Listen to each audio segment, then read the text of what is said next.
Cox's Bazar nursing ও midwifery কলেজের শিক্ষার্থীরা ফ্যাকাল্টির পুরো কমিটির পদত্যাগ চেয়ে এক দফা দাবি উপস্থাপন করেন। দাবি না মেনে উল্টো নারী শিক্ষার্থীর উপর ছেলে শিক্ষার্থীর অতর্কিত হামলা করেছে এমন অভিযোগ এনে প্রায় ৮ ঘন্টা আটকে রেখে ৫ শিক্ষিকা এবং ১১ ছাত্রকে। পরে কক্সবাজার সদর হাসপাতালে ২ আবাসিক মেডিকেল অফিসার, অতিরিক্ত জেলা ম্যাজিস্ট্রেট, সেনাবাহিনী, র্যাব এসে প্রায় ৩ ঘন্টা বৈঠক শেষে সব শিক্ষক পদত্যাগ করে।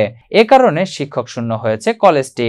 গত ১ সেপ্টেম্বর বিকেল থেকে এক দফা আন্দোলন শুরু করে নার্সিং কলেজের শিক্ষার্থীরা। বিকেল ৩টা থেকে ৫ শিক্ষিকা এবং ১১ ছাত্রকে আটকে রাখেন। পরে রাত 11:30টার দিকে পদত্যাগ করে কলেজ থেকে বেরিয়ে যান শিক্ষকরা। পুরো বিষয়টি আলোচনার জন্য সমন্বয় করেন কক্সবাজার সদর হাসপাতালে ২ আবাসিক মেডিকেল অফিসার ডাক্তার GRM জিয়াদুল ইসলাম এবং ডক্টর আশিকুর রহমান।